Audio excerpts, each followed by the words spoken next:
Welcome to Resounding, a podcast exploring the power of the arts in advocacy and in action. We talk with artists and activists, taking a deep dive into questions surrounding the causes of displacement, the strength and the vulnerability of people on the move, and the potential of the arts to shine a light on social injustice and impact people's lives for the better. In this episode, we speak with Danny Vincent from the Bristol Refugee Festival about his long-term approach to engaging communities.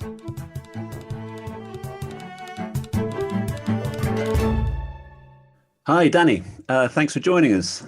Hi, Chris. Pleasure to be here. Thanks for inviting me. It's halfway through the Bristol Refugee Festival as we're talking. Mm-hmm. How are things going?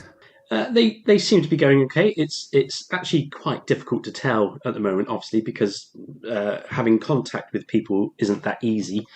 And several of our events are remote, they're online. But so far we have had in-person events, including a launch and 2 walks yesterday. So the launch was well attended. We had a maximum of 70 people there. It was a free event, and it was also streamed online. And the launch was an hour and a half, included music, some poetry, and some talks, including the launch of a new group of refugee and asylum-seeking agencies. So, yes, there was a lot going on there. And say we had 2 walks yesterday in different parts of Bristol with about 20, in between 20 and 30 people at each walk. So those have been going well. Brilliant. But as I say, for other events, like we had a magic online event on Saturday, it's difficult to tell exactly how that went just yet. Yeah, I think it's something we've all grappled with over the past, 18 months, how to engage people online. How do you view that? Are you managing to draw people in, do you think, through the online activities? Yeah, we think so, because a lot of the people that we're working with are using support agencies that are also working online. Mm-hmm. So there's a lot of familiarity with the online platforms.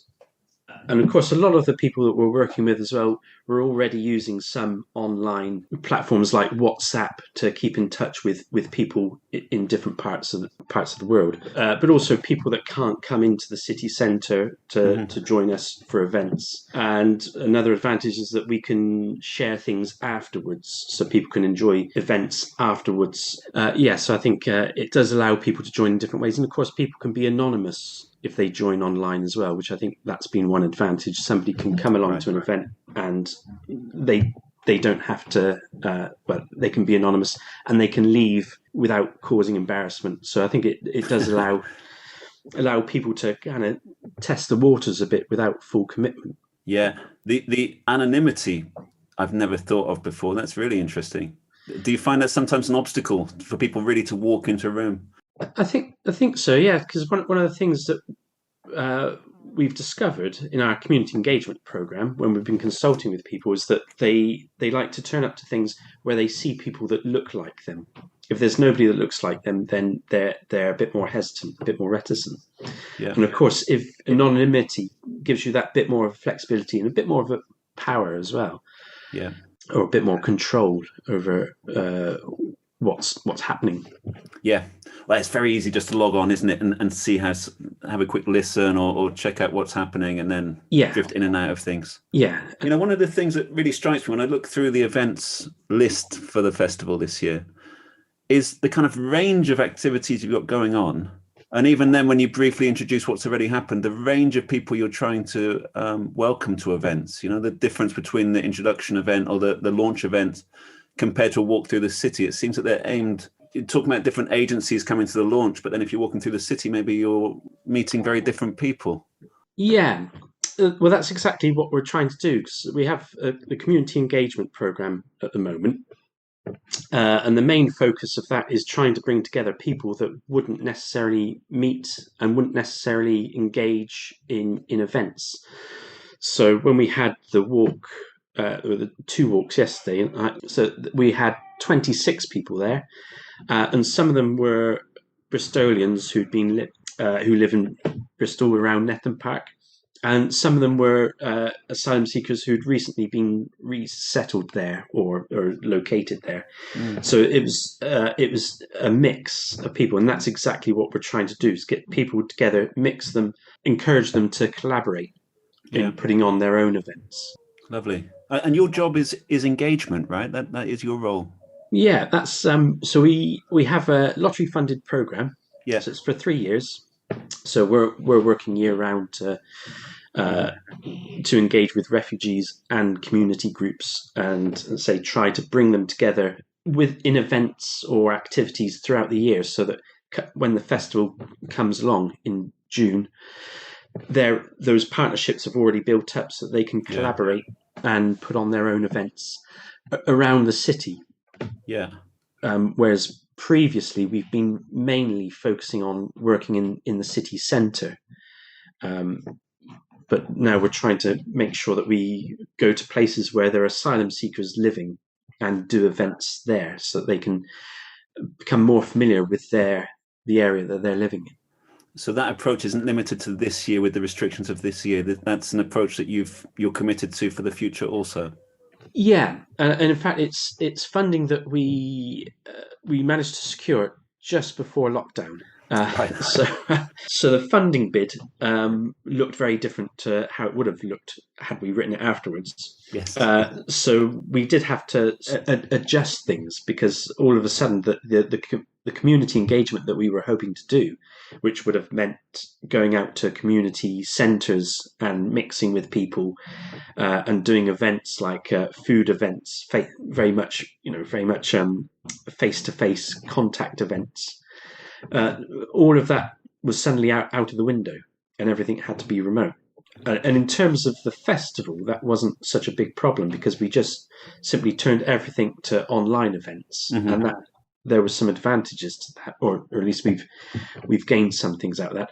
But the community engagement, that required a more radical shift. Yeah. I mean, community engagement, you're talking quite long-term trust-building work by the sounds of it, with organisations, also with individuals. I feel like you're working in both ways. You're trying to make personal relationships, but also make these kind of institutional relationships as well. Yes, definitely. Yeah. So the personal relationships, certainly when working with refugees, that's what we found is most effective, is when you're relating one-to-one, and then you have real interest and real engagement. And as you say, working with community groups, and it's on a slightly bigger level, and it's not groups that are necessarily interested as far as their own goals or focus is concerned, are not necessarily interested in engaging with refugees. So it might be something like a local scout group or church group, or even something like a local market, a farmers market. Yeah. And just a sports group, for example. And it's generally people that would like to engage with refugees but don't know how to. Yeah. So we're joining them up. How do you do that?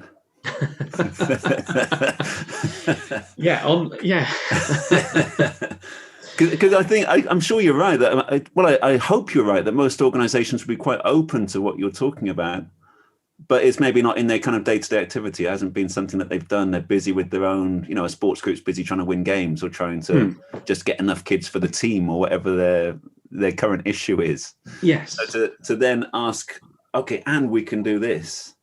It's quite a conversation, isn't it? It's quite a shift for people, probably. Yes, definitely, yeah. And you say it takes a long time, and that's what we found. So the festival itself was predominantly an arts festival with a few other activities. But what we used to find is that artists were very keen on engaging or working with refugees. Yeah. But they generally didn't think about the fact that it takes a long time to do that engagement, to build up the trust. Right. So we started suggesting to people that if they have an arts project that they want refugees to be involved in, that they should think about in terms of a year gestation of building up those relationships over 12 months, so that come the time when they want to do the art, they've built up those those relationships. Right. And so, as you say, it's a long-term project. Yeah. Because it requires it, and especially with groups like, say, sports group or local community groups, there might be a bit of persuasion there that needs to happen, but also showing them that it's not as difficult as it might be. And partly our work is allowing them to make it easier for them, so that the community groups don't have to sacrifice their own identity. Essentially, they don't have to completely change their own constitution to engage refugees and asylum seekers. Yeah, it brings to mind somebody that I played music with for a while. He's a guy who just arrived in the Netherlands, but he was also a footballer, pretty good footballer, I think. Maybe a month after we started playing guitar together, I met him, and he was really kind of very excited because he managed to join the local football club and was playing. Whenever a new player turns up and they're good, it's always a good thing, I guess, for a club. Yeah. And I think it can be the same with music, though, right? That if somebody's good, regardless of anything else, nothing else really matters. If you need a drummer and a drummer turns up who's good, it's kind of, okay, brilliant. But you're talking about work which isn't just about people being good, right? Yeah, exactly, yeah. So in the past, we have worked with a lot of good refugee musicians, for example. But of course, that's quite a small number of refugees. So although we're engaging refugees on that level, and say it is a very small number of them. So yeah, we're trying to engage with people with what they want to do, and in ways that's accessible to them. So one of the things that we did last year that worked really nicely online, we commissioned the Fantasy Orchestra, which is a community orchestra in Bristol, and they have a twin orchestra in Paris. So what they've done in the past is that we've asked some refugees to share songs with us. So they sing a song, or they choose a song, and then they give that to the Fantasy Orchestra. And the Fantasy Orchestra, Jesse, who's the conductor of the Fantasy Orchestra, arranges it, and then they perform it. But what they did for us last year, when we had to be online, is that they did a couple of Kurdish songs that was shared with them by our friend Taban, who's a lovely singer and actor from Kurdistan. So these songs were recorded and arranged with all of the musicians in the orchestra. So it was not just musicians in Bristol, but also one of the lovely things is that it was the musicians in Paris as well. So it was a lovely way of making it cross boundaries. That kind of model allowed us to include people that were interested in music, so they can share the music without having to go on stage and perform it, and without having to be amazing.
خجيزت سرين جيراك يشاوم زور شاويشين داويا برشن لشاوم زور خجيزت سرين جيراك يشاوم زور شاويشين داويا برشن لشاوم.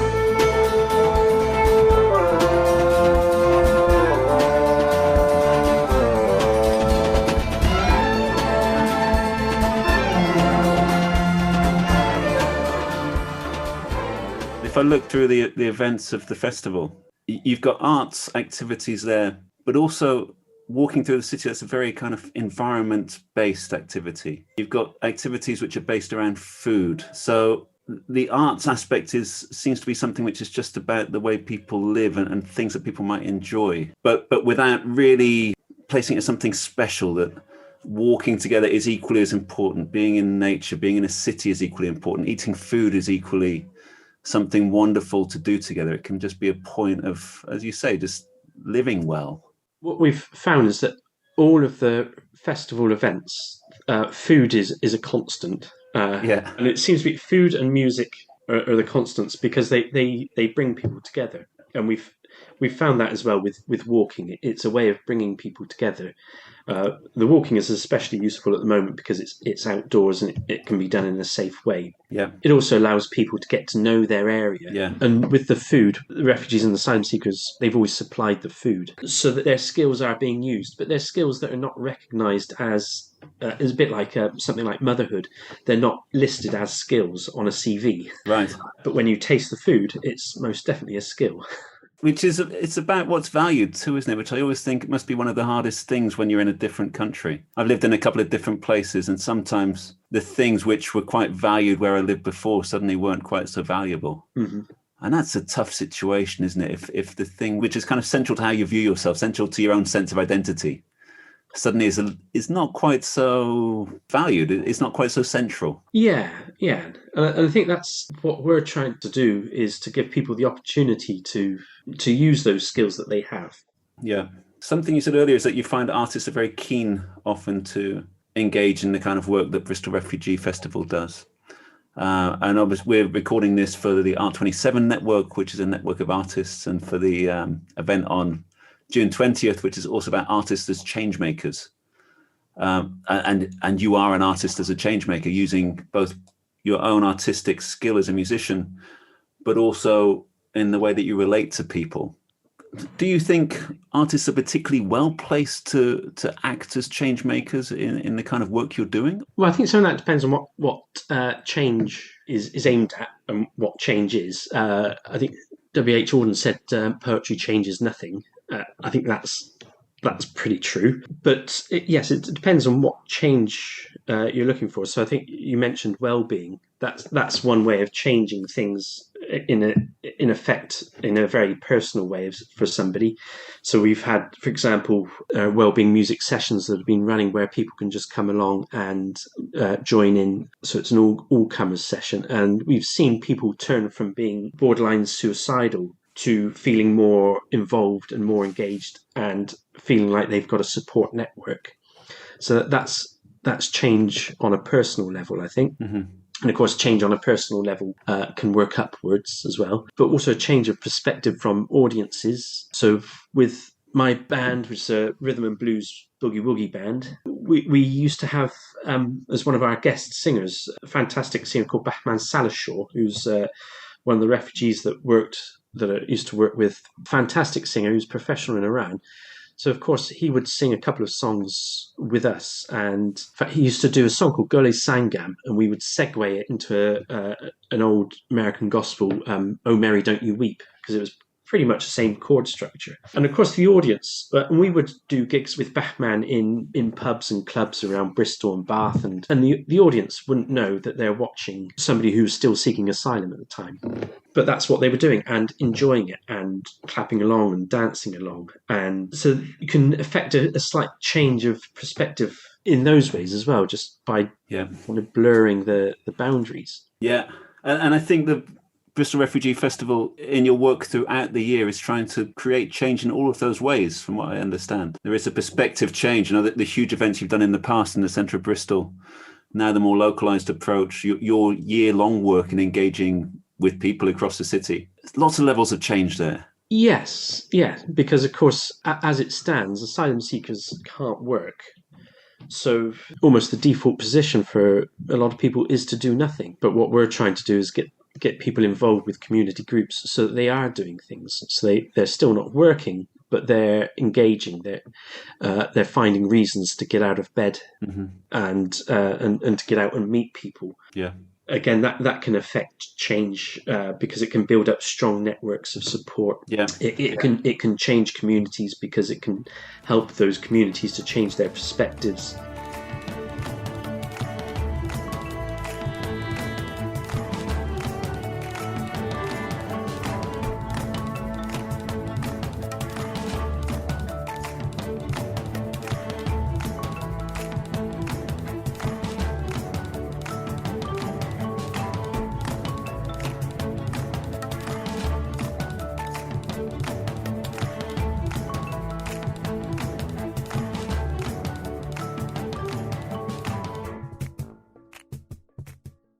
If we're talking about change in Bristol, I think I have to bring this full circle that your launch event was at the former Colston Hall. Yes. Which is now, of course, the Bristol Beacon, which has changed over, was it last year that the name changed, or was it the previous year? I think it was last year. It's still not fully open. So it is called the Beacon at the moment, but it's not fully open. So I think the name change will probably take a while to have impact. Okay.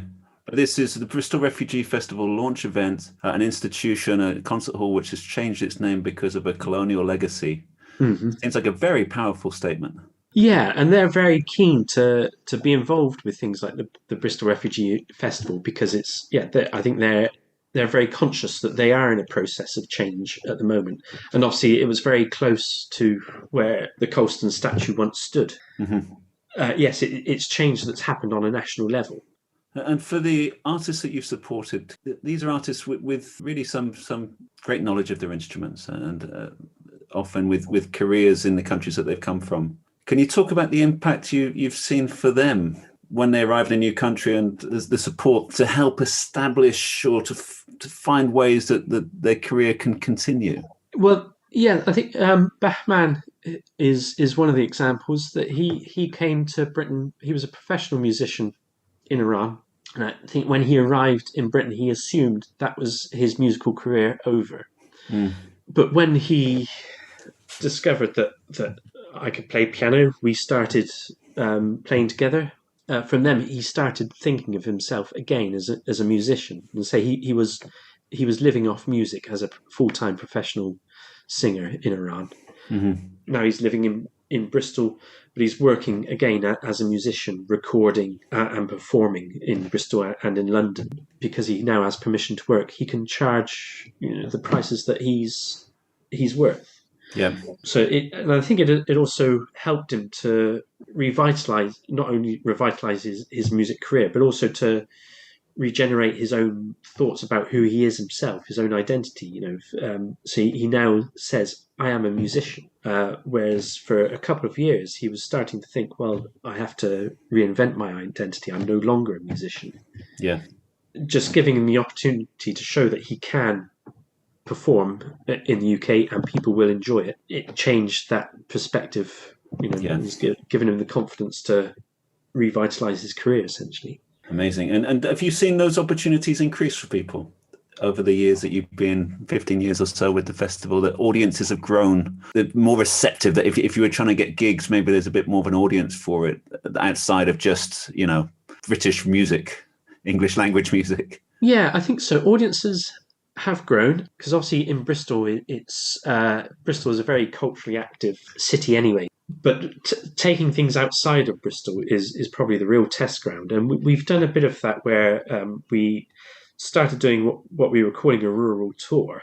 And it was essentially taking musicians out to places outside of Bristol, like Cheddar or Amberley, which is just outside Stroud, and taking them there and taking the catering arm of Bristol Hospitality Network. So that's asylum seekers who are cooking. Of course, what we had is that if we had a local musician, a local group, they would bring their audience, and then they would be exposed to the food and the music from somewhere else. Yeah. And we would encourage the musicians and the chefs and all their volunteers, who were generally asylum seekers as well, to mix and to eat with the local residents.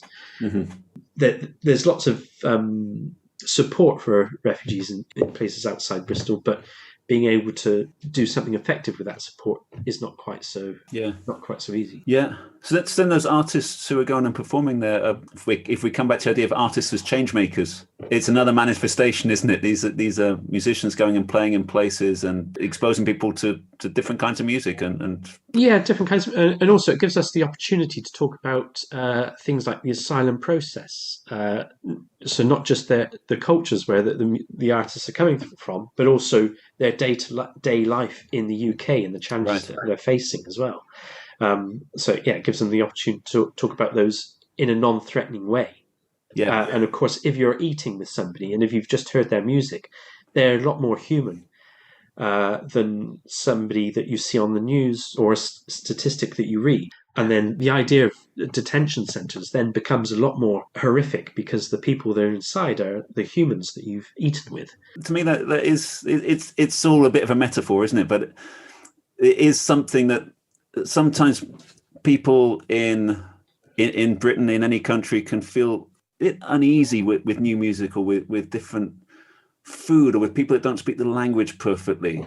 But it's an adaptation also that's needed in order to be able to access all the richness that's possible from that interaction. Exactly, yes, yeah. And I think it's quite often doing it in a non-threatening way, because one of the things that I heard from with the consultations that we were holding as part of the community engagement with the refugee group is that they like to go to events where they can see people that look like them because it feels more inviting and it feels accessible. So they, but they also they need to feel confident. And the other thing that they said is that quite often they in the back of their mind, they are worried about losing their own culture. Right. So I think if you can do things in a non-threatening way, in ways that make you feel you don't have to lose or compromise your culture to be involved in this, so that it is a conversation. Mm-hmm. So that when you're playing your music, if I'm playing blues music and Bahman is singing with me, it's got an Iranian element, but it's still the blues.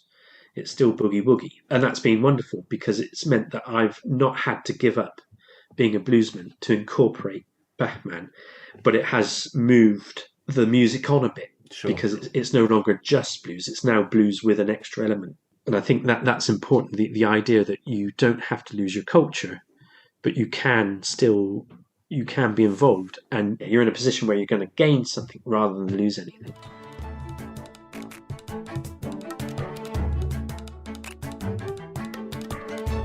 Today actually is the last day of the Bristol Refugee Festival, and this will be broadcast. Mm-hmm. Is there a way that people can still catch some of the festival activities? Yeah, so everything that's online will be on our YouTube channel. So Bristol Refugee Festival on YouTube. Brilliant. Danny, thanks very much. It's been a pleasure. Yeah, likewise. It's been good chatting with you again, Chris. Thanks for joining us. Thanks for being part of this Changemakers Festival. Thanks for being part of the Art27 Resounding podcast, and hopefully talk again soon. Brilliant. My pleasure. And thanks for inviting me. Resounding is brought to you by the Art27 Network, a network of like-minded initiatives using art and culture to respond to the ongoing crisis of displacement of human beings in Europe and around the world. To find out more and to join our growing network, you can visit our website, art27.art, or follow us on Facebook at art27. This podcast was produced and edited by Ed Holland. The theme tune was written by Matteo Gillespie in collaboration with Synca. Thank you for listening.